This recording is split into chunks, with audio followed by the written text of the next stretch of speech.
នេះខ្ញុំមករៀបចំឲ្យបានតែខ្ញុំត្រូវទៅសៀមរាបតែគោលបំណងដែលខ្ញុំទៅសៀមរាបលើកនេះគឺខ្ញុំទៅរត់ម៉ារ៉ាតុននៅថ្ងៃអាទិត្យថ្ងៃទី7ធ្នូ I heard that there are so many people ដែលទៅរត់នៅថ្ងៃ7នោះ This is my first time រត់នៅម៉ារ៉ាតុនអីចឹងណារងលេខខ្លាំងមែនតើមានធ្វើការផងចង់ចូលបងប្អូនគ្នាថាខ្ញុំយកឲ្យគេទៅខ្លាយគឺខ្ញុំយកកាមេរ៉ាខ្ញុំទៅគឺ DJI នោះខ្ញុំដាក់នៅក្នុងនេះfavorite កាមេរ៉ាខ្ញុំនេះក៏ដែររសារទៅសកួរអី my film កាមេរ៉ាគឺថតទៅយើងចង់ print អី print បានភ្លាមអីចឹងកាមេរ៉ាខ្ញុំយកទៅ burn skin care មានអីទៀត care គឺយកទៅដាក់មកកាបូបចឹងហើយចឹងខ្ញុំដាក់ប៉ុណ្ណឹងសិនក៏ទៅ8ម៉ោងទៀតខ្ញុំឡើងឡានហើយ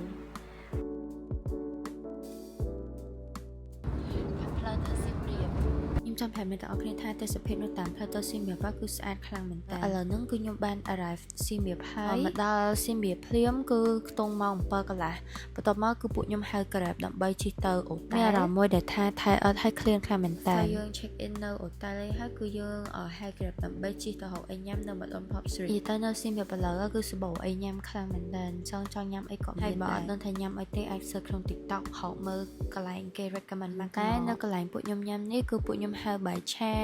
ហើយស៊ុបហើយនឹងសាច់អាំងចឹងមកហូបមួយមានអីឆ្ងាញ់តែអ្នកទាំងអស់គ្នា environment ក៏ good ដែរ overall everything is good ទៅមើលមាត់ខ្ញុំក៏ដឹងដែរថាឆ្ងាញ់ប៉ុណ្ណាព្រោះអីឃ្លានខ្លាំងណាស់តោះពីញ៉ាំអីហើយគឺពួកខ្ញុំដើរពីកន្លែងញ៉ាំអីមក Pop Street ដើម្បីទិញការ៉េញ៉ាំថានេះគឺជាបំណងរបស់ខ្ញុំដែលចង់ញ៉ាំ gelato នៅសៀមរាបចង់ដឹង taste នៅកន្លែងខ្ញុំមកញ៉ាំនេះមានមនុស្សច្រើនគួរសមដែរសម្រាប់ថ្ងៃទី1ថ្ងៃទី2ថ្ងៃបន្ទាប់ហ្នឹងក៏ពួកខ្ញុំមកញ៉ាំការ៉េនៅនឹងដូចគ្នាដែរគឺឆ្ងាញ់ខ្លាំងគឺខ្ញុំចូលចិត្តសូកូឡាខ្លាំងមែនតើ one of my best flavor of all the time បន្ទាប់ពីទិញក្រែមហើយគឺពួកខ្ញុំដើរចូល Pop Street ដើម្បីមើលគេមើលឯងតិចតួចចឹងគឺអត់មានបានចូលទេគឺដោយសារតែអស់ខ្យល់ពេកចឹងគ្រាន់តែដើរមើលគេមើលឯងតិចតួចហើយយើងទៅអូតែលវិញដល់ថ្ងៃបន្ទាប់គឺពួកខ្ញុំភ្ញាក់តាំងពីម៉ោង4កន្លះដើម្បីងើបមកមើល sunrise នៅអង្គរវត្តខ្ញុំទៅនឹងគឺម្ល៉េះខែ12ថាតាមផ្លូវគឺត្រជាក់ខ្លាំងមែនតើអត់ expect ថាត្រជាក់ខ្លាំងដល់ថ្នាក់នោះឡើយពួកខ្ញុំដើរមកដល់កោដដៅហើយចានិយាយថានៅក្នុងនោះក៏ត្រជាក់ដែរខ្ញុំអញនិយាយលេងពេលភ្ញាក់ពីផឹកហើយមកឃើញទេសភាពខៀវស្ងាត់ចឹងទៀតខ្ញុំមានអារម្មណ៍មួយដែលថា fresh ខ្លាំងមែនតើដូចឃើញចឹងគឺ sunrise តិច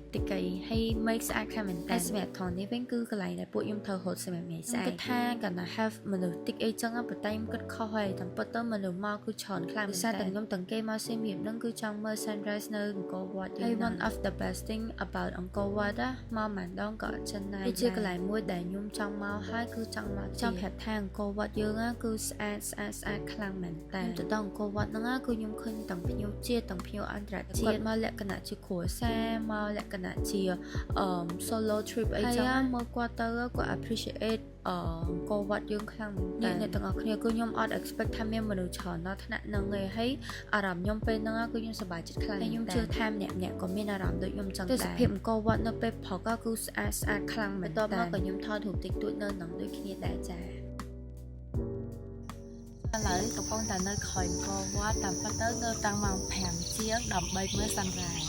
ហើយយើងថតរូបថតអីហើយអស់ហើយឥឡូវយើងទៅបាយ័នថតទៀត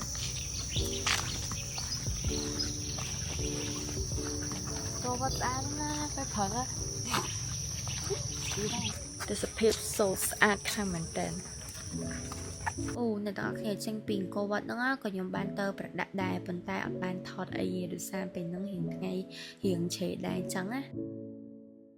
សូមមកដល់ពេលថ្ងៃវិញគឺខ្ញុំបានមកដល់អង្គរ Wildlife នៅឯសៀមរាបថានៅនេះគឺជាអីមួយដែលខ្ញុំពងថាខ្ញុំមកដល់សៀមរាបគឺខ្ញុំត្រូវតែចូលចង់ប្រាប់ថាពីសន្តាគារខ្ញុំមកអង្គរ Wildlife នេះគឺឆ្ងាយខ្លាំងមែនតើបាទ I still made ខ្ញុំទៅដល់ក៏ខ្ញុំបានឃើញសត្វគ្រប់ប្រភេទដែរជាពិសេសគឺសត្វតពូចាអ្នកទាំងអស់គ្នាមើលទៅប្លែកៗយ៉ាងដែរអ្នកទាំងអស់គ្នាថតជុំណាក៏ឃើញស្អាតដែរខ្ញុំនិយាយទៅបានមកសៀមរាបកុំភ្លេចនៅ aquarium សៀមរាបយើងនេះអត់ស្អាតចាញ់ស្រុកគេខ្ញុំស្លាញ់ជាងគេគឺថៃនេះគឺពេលវាឆ្លោះភ្លើងគឺស្អាតខ្លាំងមែនតើក្នុងរូបឈូតប៉ុណ្ណឹងនៅក្រៅឈូតជាងនឹងឆ្ងាយ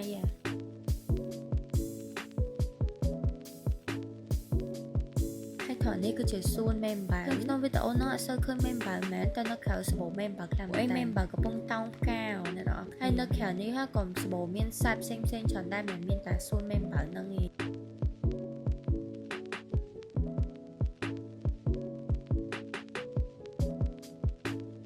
ដើរមើលសត្វរៀងក្តៅចឹងណាបើបានកូកាព្រើគឺឆ្ងាញ់ត្រជាក់ចិត្តចំខ្ញុំមនុស្សចិត្តអីត្រជាក់តកកទៀតអានេះគឺ best ខ្លាំងមែនតើឆ្ងាញ់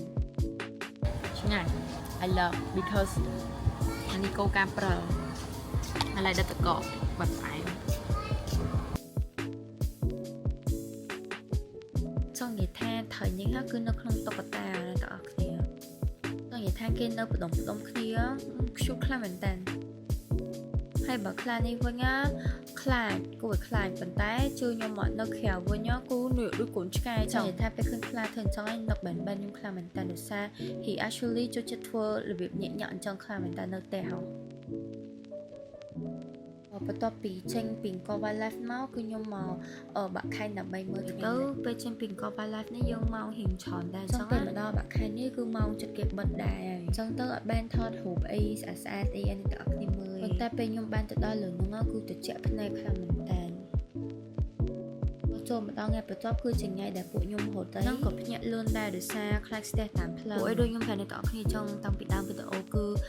ការរត់ម៉ាតនលើកនេះគឺមានមនុស្សចូលរួមគឺច្រើនខ្លាំងសូមបើអ្នកទាំងអស់គ្នាដឹងទេគឺខ្ញុំរត់ដូចចម្ងាយ10គីឡូសម្រាប់10គីឡូនេះគឺខ្ញុំអាចនិយាយបានថាមនុស្សក៏ច្រើនដែរអត់ចាញ់21ឬក៏5គីឡូអីតែ I'm proud of everyone ខ្លាំងមែនតើព្រោះអីមានទាំងភ្ញៀវជាតិមានទាំងភ្ញៀវអន្តរជាតិខ្ញុំសប្បាយចិត្តដែលសារក្នុងនាមជាកូនខ្មែរម្នាក់ពេលឃើញភ្ញៀវបរទេសគាត់មករត់នៅប្រទេសយើងហើយគាត់សប្បាយគាត់ថតអីចឹងណា I'm proud of my country ខ្លាំងមែនតើក៏វត្តយើងគឺ shine ស្អាតខ្លាំងណា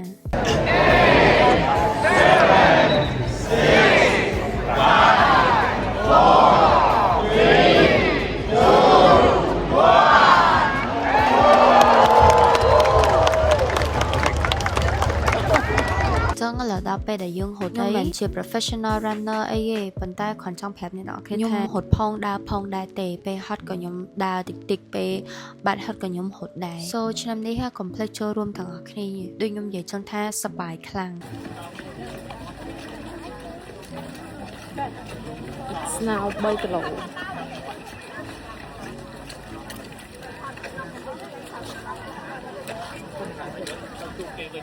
ចានិយាយថាដើរបដាមើលទេសភាពប្រាសាទបដាគឺយើងសប្បាយចិត្តខ្លាំងមែនតើគឺជាពេលវេលាមួយដែលខ្ញុំភូសបល់ខ្លាំងណាស់ព្រោះ